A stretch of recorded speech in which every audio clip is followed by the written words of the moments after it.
All right, CEOs, good morning. I'm excited to just dive right in today to today's training for our call today. And this is going to be the top 10 ways to build wealth in a slow, sustainable manner, okay? Today's society, how can I get rich quick, right? In 30 days, you can make $100,000, right? All this sexy marketing, I think, catches our eye. But at the end of the day, I believe building a home service business in not necessarily a rocket ship to the top, but how can we build it sustainably, layer by layer, brick by brick, so that we can find ultimately financial success for us and our families. So I'm just going to go ahead and share 10 ways. I'll spend maybe 1 to 2 minutes unpacking each one so that you can find the learning in it for yourself and your business, okay? So the first one's going to be really a high income skill, okay? From 2009 to 2012 was my first 4 years invested in building my very first business, my student painting business. And what I learned really quickly was, you can hire people to do the painting jobs for you, but you really need to make sure that hopper stays nice and full with jobs and with leads coming in. So once I figured out how to sell paint jobs in person, and I went on to perform thousands of estimates in person, that was really my high income skill that I learned over the course of those first 4 years. And if you look today in North America, Canada, USA, what is actually the average income, right? I would say 40, 50, 60 grand is pretty normal for just like a baseline job. As an entrepreneur, you have the opportunity to really be like a very well-paid salesperson, well-paid manager in your company, and also reap the rewards of the profit on the bottom line. So that's the first thing I would look at. How can you get super good at sales? How can you get super good at marketing and actually build out that high income skill, okay? Second point is going to be living below your means, okay? Now this is going to be different for everybody, but for me, when I was making, $100,000 per year in my young mid-20s, I was only living on like $45,000 a year as a single solo person, right?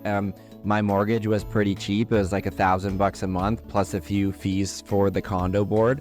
I'd eat out from time to time. Although again, as a business, you can expense some of those meals if they are business related.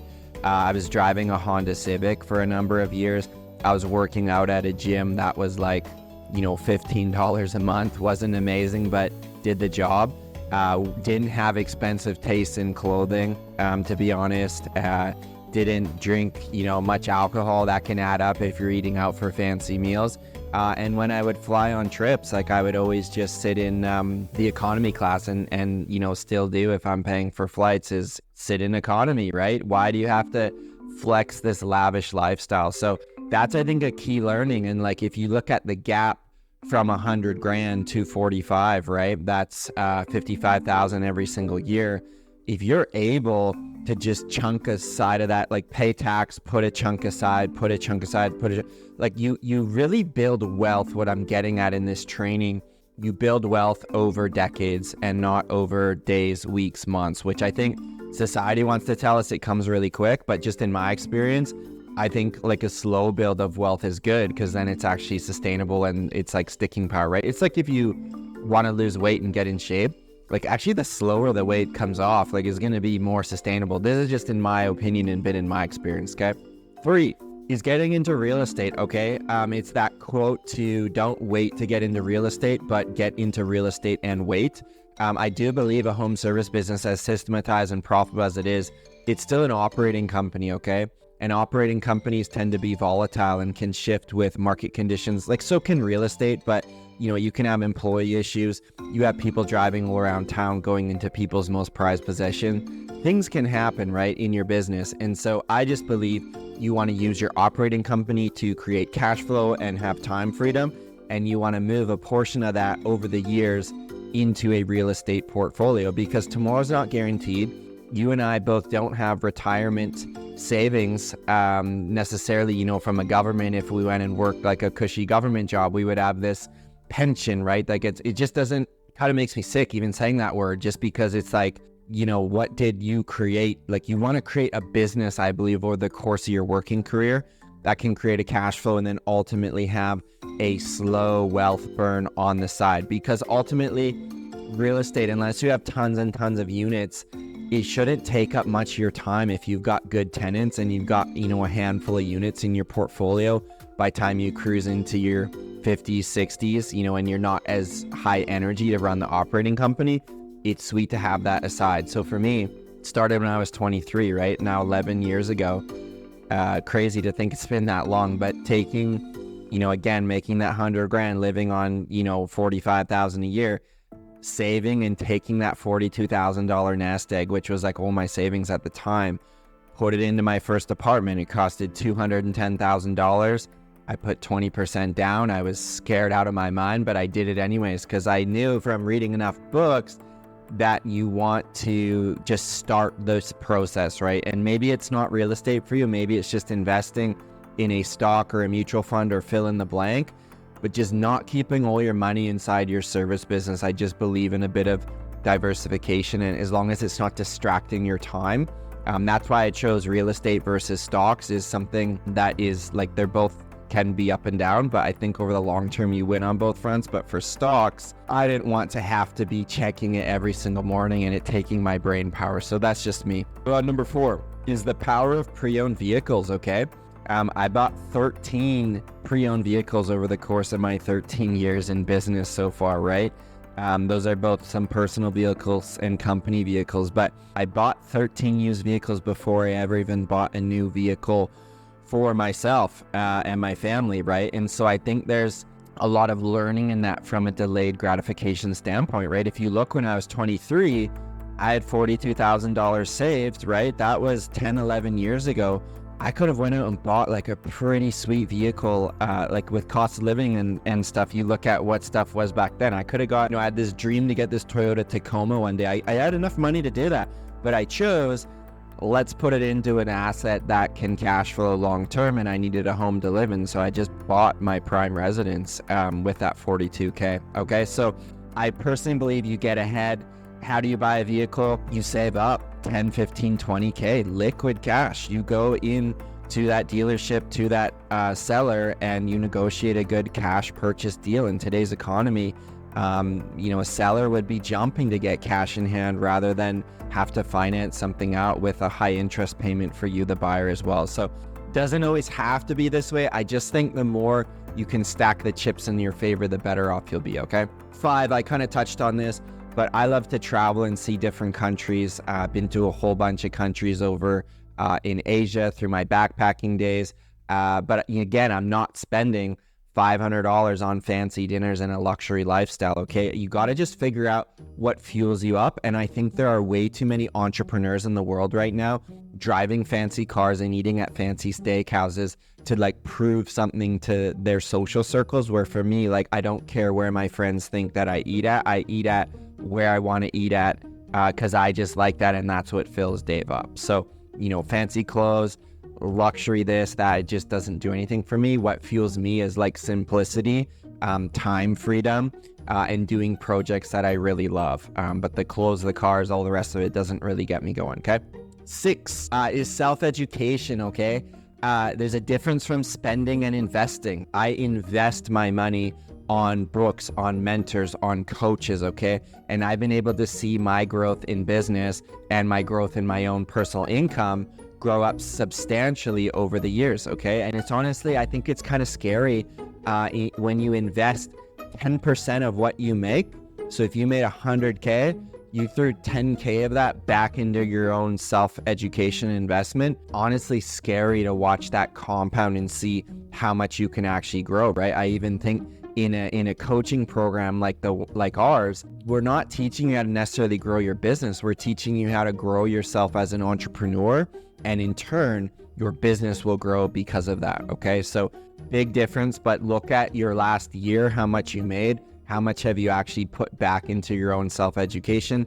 Again, if you're not going the fancy dinners, this and that, you should have additional disposable that you're like, man, I should be throwing something in to advance myself forward. And the last thing I'll say on that, it just puts you in a place of confidence when you're able to bet on yourself and say 10K down, 5K down, $500 down, like whatever it is, you bet on yourself and you prove to yourself and get that return on that investment. It just becomes exciting to watch that repeat and repeat and repeat. Number 7, is on your marriage, okay? I'm not a marriage counselor, but I have been married since, let me get this right, since 2018.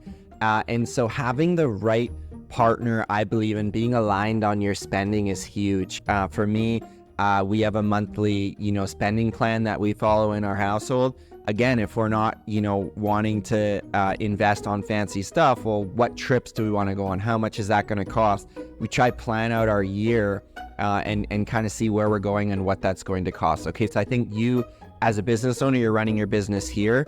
You're also running your household over here, and you need to know how much it costs to power that household. You need to be taking out $5,000, $10,000, $15,000 from your business each month. Like, figure out what that is, because again, I think that creates division in marriage and partnerships is when the crazy entrepreneurs over here and the spouse doesn't see any financial benefit given to the marriage, to the family. And again, everybody's in a different position, but I would pay yourself what your family needs from your business. And ideally, there's still a 10, 15, 20, 25% net profit that you don't need to pull from your company. You can be investing that in the company growth. So in that way, like, your partner, your family wins because you're getting a steady paycheck, and you, crazy entrepreneur, win because you can reinvest that money right back into the business. Number 8 is on giving, okay? I think money is great. It gives you options. It's a tool to live a great life and bless others, but it's honestly been my experience that giving money away actually fills you up as an entrepreneur. And I just believe it's a gift that I have to see opportunity and build a business and create income and create more income than I personally need, that it's awesome to give stuff away. So, my company gives away to clean water projects. My wife and I give away to causes and charities locally that we care about. I am a man of faith, so I do believe in tithing to a local church as well. Those are just things that I've chosen to do to set up my life, because my mindset is so big that I believe there's a surplus every single year. And I just believe the more that you give, the more that you do get. And, it's in scriptures, like it's better to give than to receive. And that's just my personal value system, how I choose to live and operate my life. And you don't need to do any of these points. I'm just sharing what works for me. 9 is no credit card debt. Okay. This is a controversial one. I'm not as hardcore as Dave Ramsey to say no debt for anything. It just seems so natural now to buy stuff with money that we don't necessarily have, but I don't subscribe to this. And I do think just because everybody's doing something doesn't mean that it's normal. So again, trying to pay cash for vehicles, paying cash for equipment, not financing everything up to your eyeballs, because when we see pandemics and interest rates, it can get very stressful. So I just believe in delaying gratification. Even if you want to go get that fancy car, why don't you set a monetary amount in your bank account? Okay, once my bank account gets to $100,000 or $150,000, I will go out and get that car. I will go out and get that fancy watch, whatever it is for you. I just think saddling up with credit card debt is a great way to strap on 200-pound blocks of concrete on your feet, and you're gonna have a hard time moving this business forward if you dig into too much debt. And number 10 is just relax, okay? Relax, take a deep breath. Because financial setbacks happen, okay? I remember years ago, I was having dinner with my wife on our patio, and I got like a phone call from my accountant, and he's like, "Yeah, I did your taxes. Like, you owe $32,000 of tax." And I was almost had a mini heart attack, right? I had a junior accountant at the time. We did not, again, it's 100% my fault, but we did not set aside money to pay our tax bill that our company owed, and it ended up being $32K that year. And it's just like a huge lesson for me. Be careful who you hire, and it's your business, and you need to know everything going on inside of it. And so I need to tell you today, financial success is not a straight line to the top. You're going to have those calls and those setbacks. You want to be growing your company quickly. There's going to be vehicles that your guys back into. There's going to be broken windows. There's going to be accidents. There's going to be tax bills. It's how the entrepreneur responds when you get those phone calls.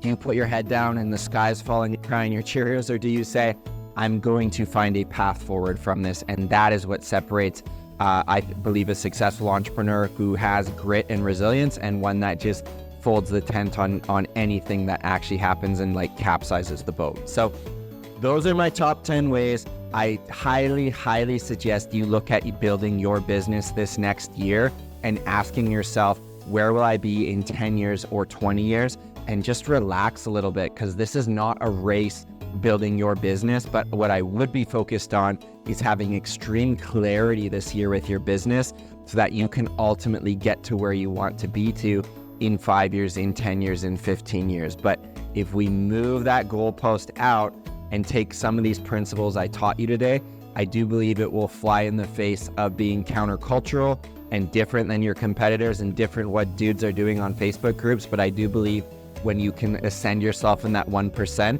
be different, be weird, and do things differently, how I'm teaching you here with a long time horizon, I believe you'll find success. So go ahead, drop a comment. Your biggest takeaway as CEOs, I want to hear it in the comments. And I wish you well this upcoming week, month, year, and ultimately decade. We'll talk to you guys soon.